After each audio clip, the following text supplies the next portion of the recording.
귀한 찬양 감사합니다. 시원 찬양대의 찬양을 하나님께서 받으신 줄로 믿습니다. 우리 시간에 앞뒤자 우리 인사하겠습니다. 사랑합니다, 축복합니다, 감사합니다까지 인사하겠습니다. 사랑합니다, 축복합니다, 감사합니다. 여러분 일주일 동안 사시는 동안에 사랑합니다라는 말을 많이 하셨죠? 감사합니다라는 말을 많이 하셨죠?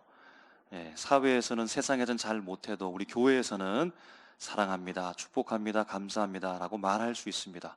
그러므로 교회에서 많이 사랑하시고 많이 축복하시고 풍성한 감사가 우리 가운데 넘쳐나시기를 주님의 이름으로 축복합니다.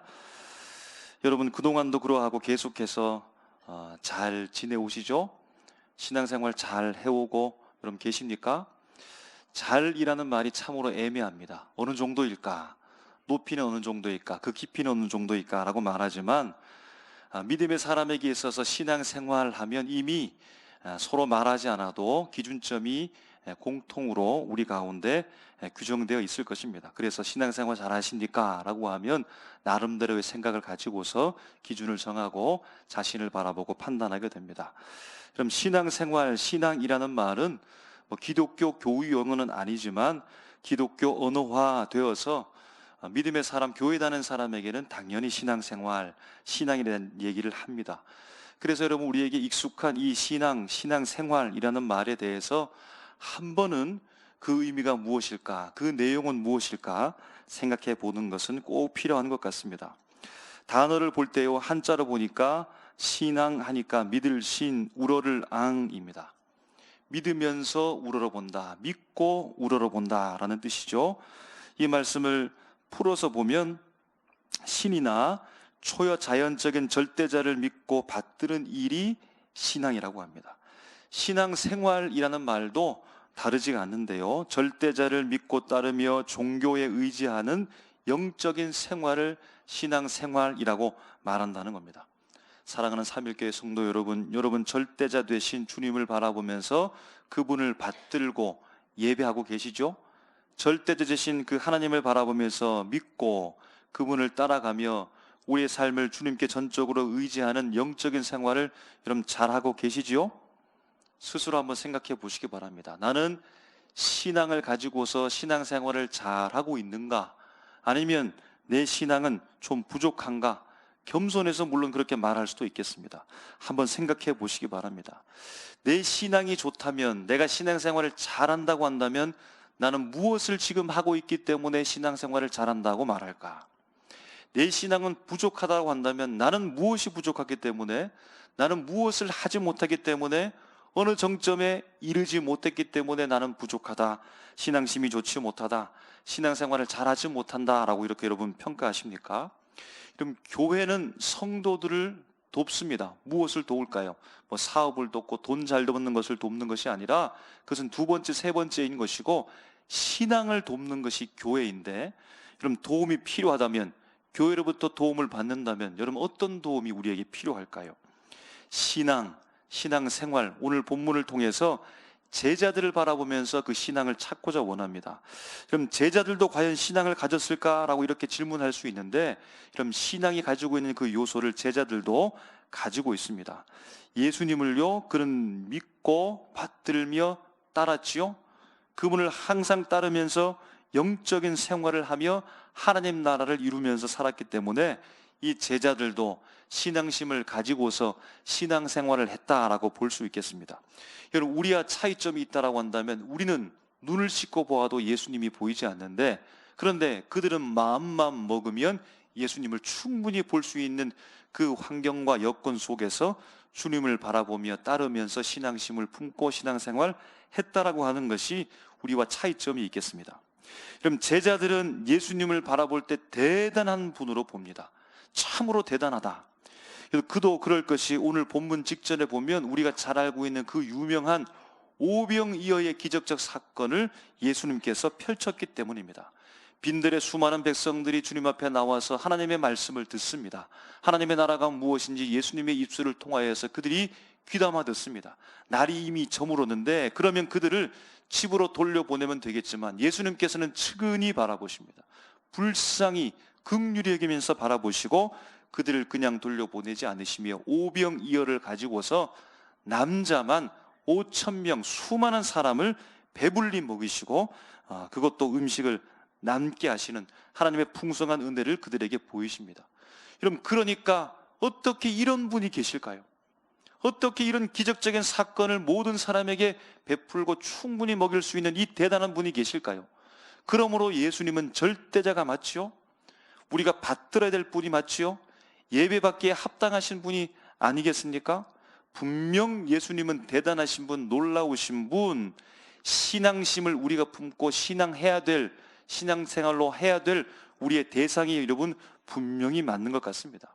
이렇게 이제 분위기가 모아지는 것입니다. 제자들도 마찬가지로 예수님을 그렇게 좋은 분으로, 대단한 분으로, 절대적인 신으로 바라보고 있는 것 같습니다. 사람들도, 빈들의 수많은 사람들도 신비한 경험을 하고서 예수님을 바라보고 있습니다. 그러니까 그 속에 신앙심이 생기게 되었을 것이고 이제 예수님을 따르면서 신앙생활 하는 것만 남았습니다. 이제 신앙생활을 잘 할 수 있는 좋은 조건들이 만들어졌다라고 볼 수 있겠습니다. 여러분, 그런데 오늘 본문에 보니까요, 예수님께서 22절 말씀에 이렇게 말씀하는 겁니다. 예수께서 즉시 제자들을 재촉하사 자기가 무리를 보내는 동안에 배를 타고 앞서 건너편으로 가게 하시고 라고 말씀합니다. 아니, 예수님께 대한 신앙심, 그분을 향한 믿음, 믿음의 대상으로 제자들뿐만 아니라 빈들에 모이던 수많은 사람들로부터 받들어져야 하고 받들어질 수 있는 믿음의 대상이 되고 신앙의 대상이 될 수 있는 좋은 여건들이 만들어졌는데 예수님께서 하시는 말씀이 즉시 제자들을 재촉하는 겁니다. 너희들 빨리 내가 지금 무리들을 다 흩어서 보내는 동안에 너희들은 빨리 배를 타고 저 건너편으로 건너가라 라고 예수님께서 말씀하는 겁니다.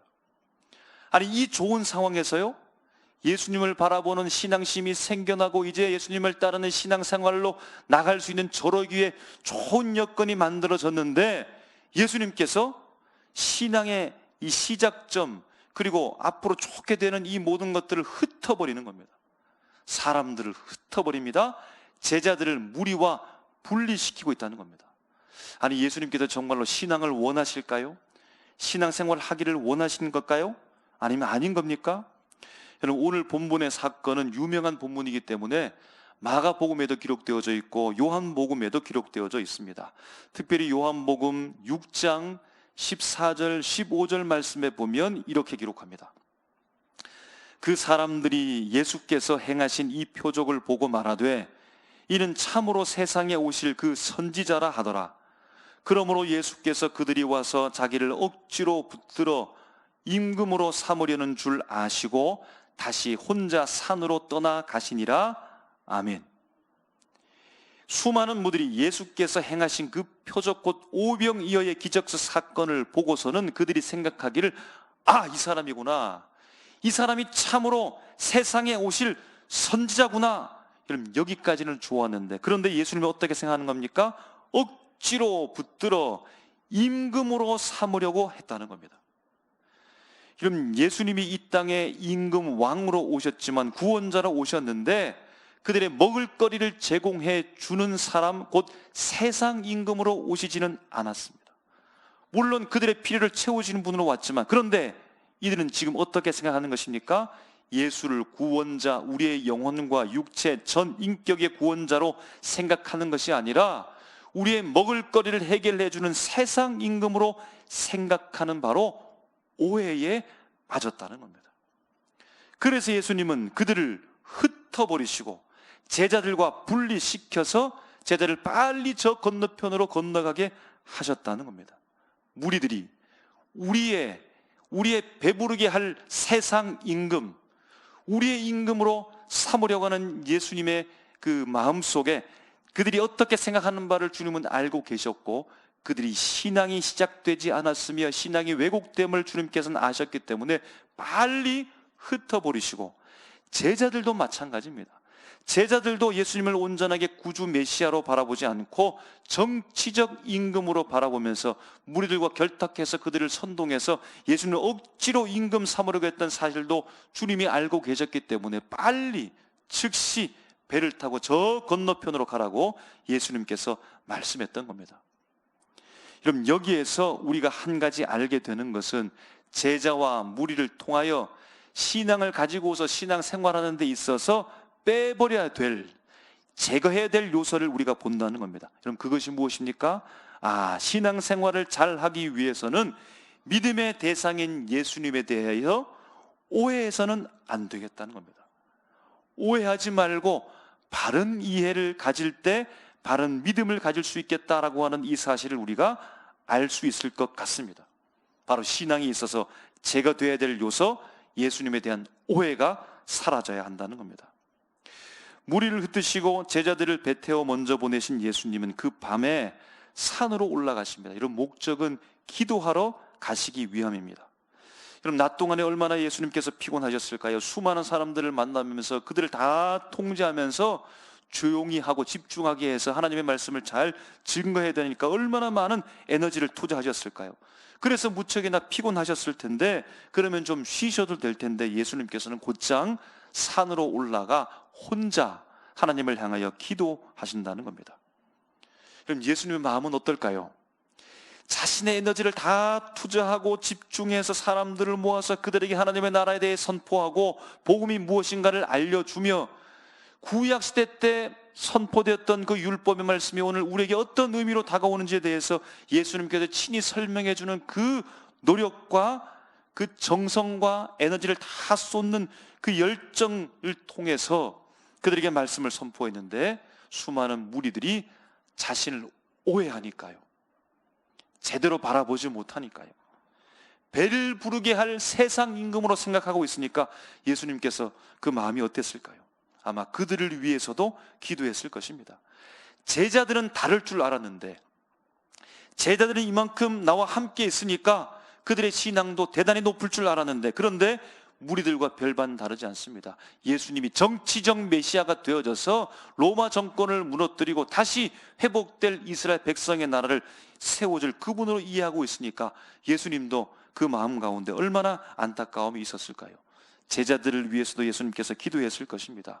자신이 남은 공생의 동안의 사역을 잘 감당하기 위해서 하나님 앞에 간절한 마음으로 기도했을 것입니다.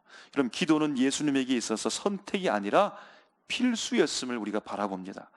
여러분, 한편 제자들은 이러합니다. 남북으로 길게 뻗은 21km나 되고 동서로 약 11km나 되는 바다와 같은 넓은 갈릴리 호수에서 제자들이 게네사렛 방향으로 지금 나아가고 있는데 계속해서 전진하지 못하고 제자리 걸음을 하고 있는 겁니다. 바람으로 인해 물결이 일어서 고난을 당하고 있는 지경입니다. 때는 제밤 4경, 새벽 3시에서 6시 사이입니다. 아니, 예수님께서 빈들에서 무리를 흩으시고 제자들 배 태워서 건너편에 보내는 그때 시각이 늦어도 늦은 저녁, 이른 밤이었을 터인데, 시간이 훌쩍 지나서 제밤 4경, 곧 새벽 3시에서 6시가 되었음에도 불구하고 아직까지 물 위에서 씨름을 하고 있습니다. 고난을 당하고 있습니다. 그토록 긴 시간이 흘렀음에도 불구하고 여전히 제자리 걸음을 하고 있다는 겁니다. 그럼 주님께서 말씀하신 곳으로 건너가지 못합니다. 왜일까요? 오늘 본문 말씀에 보면 이렇게 기록합니다. 24절에 보니까 바람이 거스름으로 물결로 말미암아 라고 말합니다. 그럼 제자들을 바라보고 무리들을 바라보면서 그들을 통하여 또 한 가지 신앙생활에 있어서 제거돼야 될 문제, 그것이 무엇일까요? 여러분, 우리의 절제자 되시고 그의 말씀을 붙잡고 살아가고 순종해야 되는데, 그것이 신앙생활에 있어서 중요한 것인데, 그렇게 하지 못하게 하는 것이 바로 고난임을 발견하게 된답니다. 바람이 불어서 물결이 설레는 파도로 가는 이 고난이 없다면 주님께서 말씀하신 그 말씀대로 순종하여서 너끈히 저 건너편 게네사렛 동네로 여러분 건너갈 수 있는 건 아니겠습니까?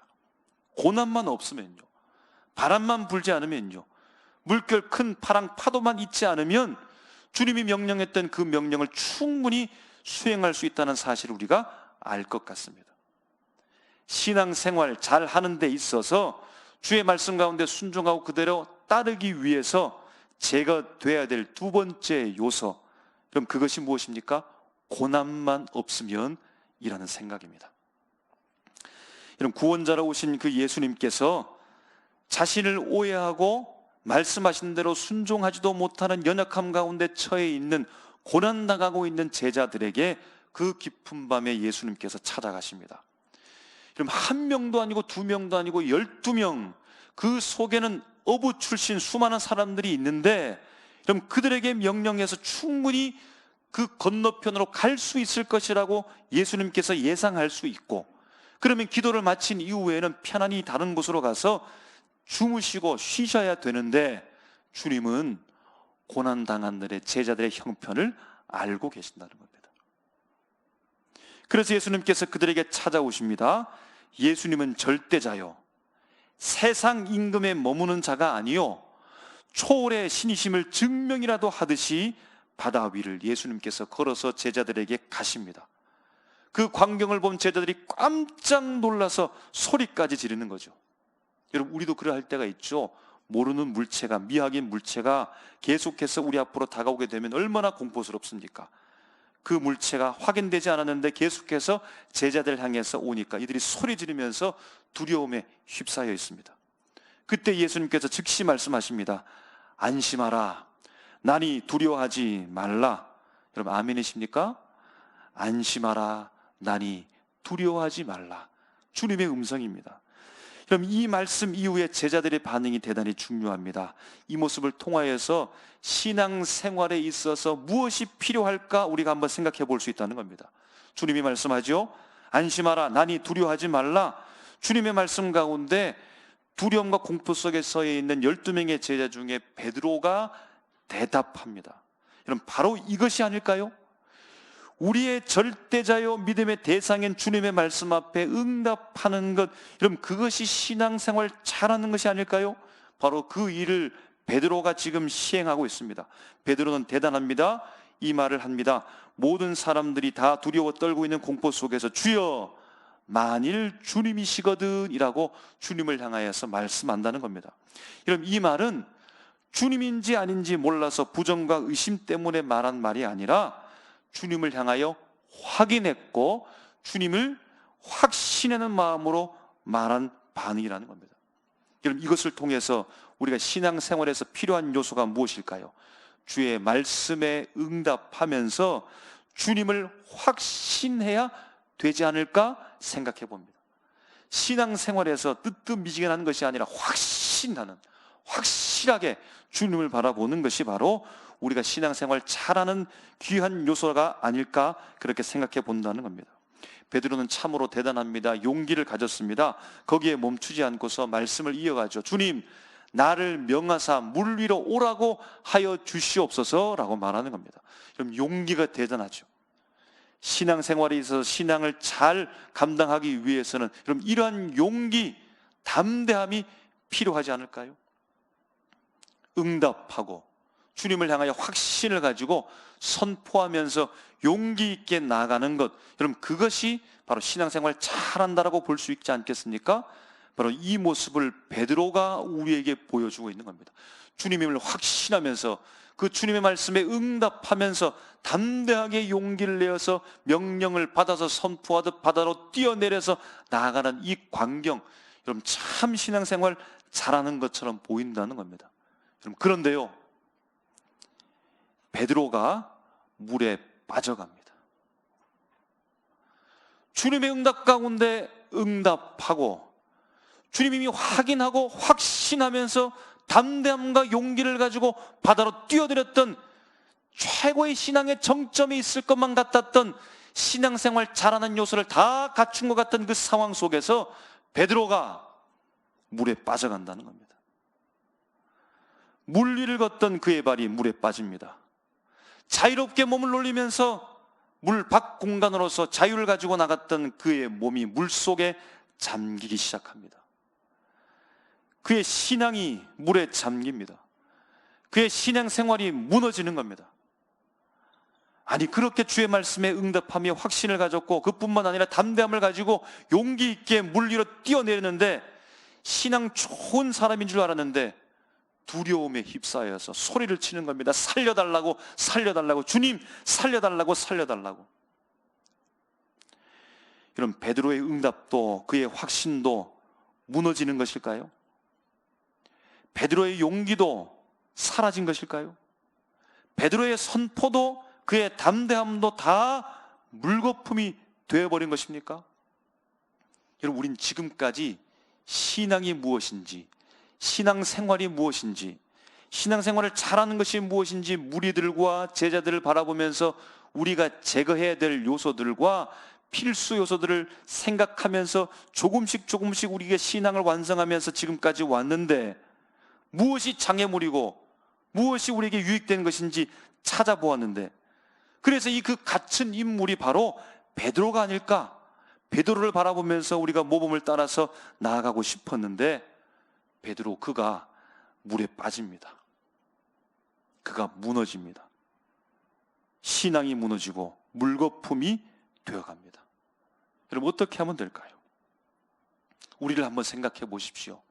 여러분, 열심히 신앙생활하고 계시죠? 말씀 듣고 계시죠? 말씀대로 살려고 노력하시죠? 찬양을 부르고 말씀을 읽으며 기도를 하면서 주님 앞에 내 모든 전적인 시간을 투자하면서 열심을 다해 살아가시죠? 신앙에 대한, 말씀에 대한 지식과 지혜를 가지고 점점점 쌓아가면서 여러분 그렇게 최선을 다해서 나아가는데, 고난이 있음에도 불구하고 내가 담대함을 가지고서 모든 것을 다 이겨낼 것만 같았는데 근데 한순간에 무너질 때가 있는 겁니다. 한순간에 무너집니다. 내가 그토록 쌓아왔던 그 신앙의 실력이 아무것도 아닌 것처럼 물속에 다 빠져버리는 순간을 경험하게 된다는 겁니다. 그러면서 고백하죠. 나는 뭘까?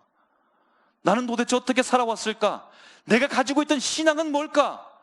내가 주님 앞에 믿고 따라왔던 이 열정과 이 주님을 향한 신실한 마음이 이 도대체 무엇이 된 걸까? 한순간 한 시험에 다 무너져 버리는 우리 자신을 발견한다는 겁니다. 사랑하는 사묘교회 성도 여러분, 오늘 본문 말씀에서요, 이 본문 말씀의 이야기에서 클라이막스가, 그 절정이 베드로가 몇 초간 물 위를 걸었던 그 순간이 아님을 기억해야 됩니다.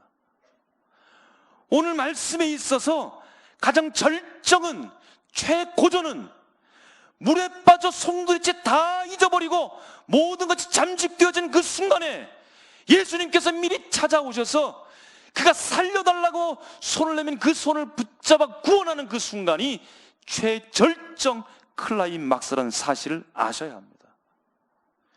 여러분, 우리가 살아가면서 최절정이 언제입니까? 모든 사람들 앞에 우리가 스포트라이트를 받으면서 세상적으로 명예와 권력과 돈과 모든 사람들로부터 높이 올림을 받은 그때가 아니라, 내가 죄인임을 알고 내가 무너지는 자임을 알고 내가 아무것도 아닌 존재임을 발견하고 그때 내게 찾아오신 주 예수께서 내 손을 잡아 구원받은 그때가 바로 내 인생의 절정임을 믿으시기 바랍니다. 우리가 그러한 자임을 알아야 그 구원이, 주님의 손을 잡았던 그때가 내 인생의 절정 최고조였다는 사실을 우리가 이해하게 된다는 겁니다. 물에 빠져가는 베드로를 건져내는 것이 그럼 절정입니다. 바람을 그치게 한 예수가 제자들의 배에 오르신 것이 오늘 이야기의 클라이막스입니다. 왜냐하면 바로 거기에서 예수님에 대한 오해가 변하여 바른 고백이 나오고 풍랑이 잠잠게 되는 초월적이고 절대적 신 예수 그리스도가 드러나고 있기 때문입니다. 우리가 마지막에 읽었던 32절, 33절 말씀을 우리의 신앙 고백을 담아서 함께 읽겠습니다. 시작. 배에 함께 오름에 바람이 그치는지라 배에 있는 사람들이 예수께 절하며 이르되 진실로 하나님의 아들이로소이다 하더라. 아멘. 여러분 믿으십니까? 이대로 고백하십니까? 그럼 저는 수영을 잘하지 못합니다. 아니, 못한다고 봐야죠. 어릴 때는 그냥 내과에서 수영하니까 나 수영 잘하는 줄 알았는데 자라고 나서는 수영을 못하는 줄 알았습니다. 수영을 배워본 적이 없습니다. 수영을 배우신 분들은 알 텐데요, 수영 선생님이 학생을 가르칩니다. 너희들 머리를 물에 잠그라고. 근데 고개를 자꾸만 빳빳이 드니까 물속에 가라앉게 되는 겁니다.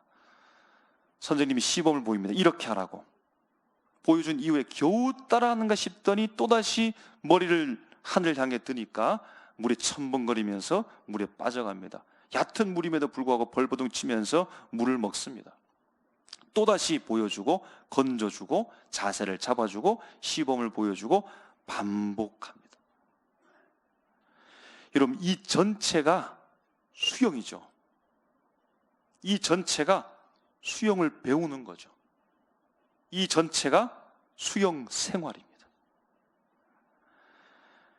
해녀가 제주에만 있는 것이 아니고 가까운 경주에도 있는 것을 확인했습니다. 경주시 간포 오류리 연동마을에 100여 명의 해녀들이 있는데요, 그 중에 가장 젊은 해녀가 있습니다. IMF로 남편이 사업이 어려워져서 간포에 정착하면서 20년 전에 30대 초반에 그곳에 왔는데 친정 어머니의 권유를 받고서 그가 결단합니다. 나도 엄마처럼 살기로 마음먹었다는 겁니다. 그리고 2대째 해녀 일을 이어가고 있습니다. 그 영상에서 어머니와 딸을 이렇게 소개합니다. 스승과 제자, 고된 물질의 동반자이자 보호자, 든든한 지원군. 어머니는 50년간 물질을 배워온 베테랑입니다. 해녀로 유명을 떨치는 사람입니다. 그런데 이제는 50년 동안 바다를 누볐던 엄마를 딸이 가까운 묻변의 바다에 남겨두고 그 딸은 더 먼 바다로 나가는 겁니다. 그 영상에서 또다시 이 해녀 딸을 소개하는데요, 엄마의 뒤를 졸졸 따라다니던 소녀는 어느덧 장군 같은 해녀가 됐다고 소개합니다. 수많은 가르침과 실패, 도전의 반복으로 여기까지 온 것이죠. 그럼 그 전체를 바라보고 해녀이고 해녀의 삶이다라고 이렇게 말합니다. 살려달라고 소리지는 베드로를 건져주시면서 구원해 주시면서 예수님께서 이렇게 말씀합니다. 믿음이 작은 자야, 왜 의심하였느냐? 믿음이 작은 자야, 왜 의심하였느냐? 여러분, 이 말은 이 베드로 이놈아, 너는 실패자다. 너는 나쁜 사람이다. 너는 몹쓸 사람이다. 너 같은 존재는 희망이 없다. 너는 뭘 해도 안 된다. 무시와 책망의 말이 결코 아닙니다. 격려의 말이요, 권면의 말입니다. 베드로는 비록 의심했지만, 베드로의 믿음은 지금 비록 작지만 그는 믿음의 사람입니다. 예수님의 제자입니다. 비록 조금밖에 걷지 못하고 물에 빠졌지만 주님의 손을 잡은 구원받은 자입니다. 주님을 확신했지요. 담대함을 가지고 있었지요. 용기도 가지고 있었습니다. 선포하듯 바다에 뛰어내렸습니다. 그러나 비록 실패하고 물에 빠졌지요. 그럼 이 모든 것이 무엇입니까? 예수님을 믿고 받들며 따르는 일이라. 그럼 이 모든 것이 무엇입니까? 곧 신앙이고 신앙 생활, 신앙의 삶이라는 겁니다. 여러분, 예수님 시대에도 풍랑이 있었죠. 지금도 있습니다. 예수님에게도 고난이 있었는데 우리에게도 있습니다. 그때에도 예수님께서 오해를 받으셨는데 지금도 우리가 오해를 받습니다. 그때에도 용기와 담대함과 선포과 의심과 실패가 있었는데 그럼 지금도 있습니다. 분명한 것은 바람은 사라지지 않습니다. 파도는 멈추지 않습니다. 그러나 또 한 가지 분명한 것은 주님은 여전히 우리를 찾아오시고 물에 빠져가는 우리의 손을 붙잡아 주신다는 사실입니다. 여러분, 베드로에게서 배울 것은 무엇입니까? 주님, 제게 말씀하여 주시옵소서. 주님, 제게 명령하여 주시옵소서. 저를 향하여 물에 오시라고, 물로 뛰어내리라고 명령하여 주시옵소서. 주님 앞에 담대하게 나아갔던 그를 우리가 본받을 수 있습니다. 실패해도 주님을 부르는 겁니다. 물에 빠져도 주님을 부르는 겁니다. 주님이 우리를 외면하지 않습니다. 주님이 우리 손을 붙잡아 주십니다. 비록 그때는 작은 믿음이고 부끄러운 믿음일지 모르지만 주님은 우리를 건져주시고 또 건져주시고 또 인도해 주신다는 사실입니다. 이런 베드로가 나중에 그가 못 박혀 십자가에서 죽을 때 제가 어떻게 주님과 동일하게 똑바로 서서 십자가에 못 박혀 죽겠습니까? 거꾸로 매달려 그는 죽었다고 합니다. 십자가에 매달린 그 베드로에게 만약 예수님께서 찾아오셨다면 베드로를 향하여서 주님이 뭐라고 말씀하실까요? 여전히 믿음이 작은 자야 왜 의심하였느냐? 여러분 그렇게 말할까요? 수많은 세월과 우여곡절과 바다에 빠지며 또 주님의 손을 붙잡고 나오는 그 수많은 반복 속에서 마침내 십자가에 거꾸로 매달려 죽어가는 순교하는 그 베드로를 바라보며 주님께서 뭐라고 말할까요? 내 믿음이 크도다, 착하고 충성된 종아라고 이렇게 이런 베드로에게 말씀하지 않을까요? 여러분 오늘 우리에게도 마찬가지입니다. 우리를 바라보면 부족하죠. 연약합니다. 넘어지고 또 실수하고 하나님 앞에 무언가 내놓을 것이 없을 것 같습니다. 그러나 중요한 것은 그 일을 포기해서는 안 된다는 겁니다. 주님 저에게 명령하여 주시옵소서, 오라고 말씀하여 주시옵소서, 주님 제가 가겠습니다, 명령하면 가겠습니다라고 하는 그 응답과 결단과 주님 앞에 나가는 일을 계속해서 반복하며 어려울 때 힘들 때 홀로 해결하려고 하지 말고 주님 저를 도와주세요라고 기도하며 나가게 되어질 때 주님의 손을 붙잡게 되어지고 우리의 신앙이, 우리의 믿음이 더 깊어지고 큰 믿음을 향해 나갈 수 있게 된다는 겁니다. 그럼 비록 우리 믿음이 작다 할지라도 자녀에게 시범을 보여주셔야 합니다. 완벽한 실력을 가지고 있지 않다 할지라도 우리 다음 세대에게 우리의 신앙을 보여주어야 합니다. 얘들아 신앙이라고 하는 것은 어떤 것인지 내가 보여주겠다. 얘들아 신앙생활이라고 하는 것이 어떤 것인지 내게 보여주겠다. 이렇게 보여주게 될 때 우리 자녀들이 그것을 보고 분명하게 배우며 마침내 어떻게 되겠습니까? 나이 많은 우리 할아버지 할머니가 되었을 때 우리를 안전한 곳에 내어두고 세상 밖으로 나가서 담대하게 예수를 선포하면서 믿음으로 살아가는 우리 자녀들이 우리 눈앞에 보이게 될 그날이 오게 될 줄로 믿습니다. 신앙으로 살아가십시오. 포기하지 말고 살아가십시오. 넘어져도 물에 빠져도 다시 주님께 손을 내밀고 주의 손을 붙잡고 나오십시오. 구원의 체험을 날마다 하십시오. 언젠가 우리도 큰 믿음이 되어져서 주님 앞에 착하고 충성된 종아 잘하였다 라고 칭찬하는 그날 그 음성을 듣는 그때까지 힘있게 믿음으로 나가는 우리 모습 다 되시기를 주님의 이름으로 축원합니다. 기도하겠습니다.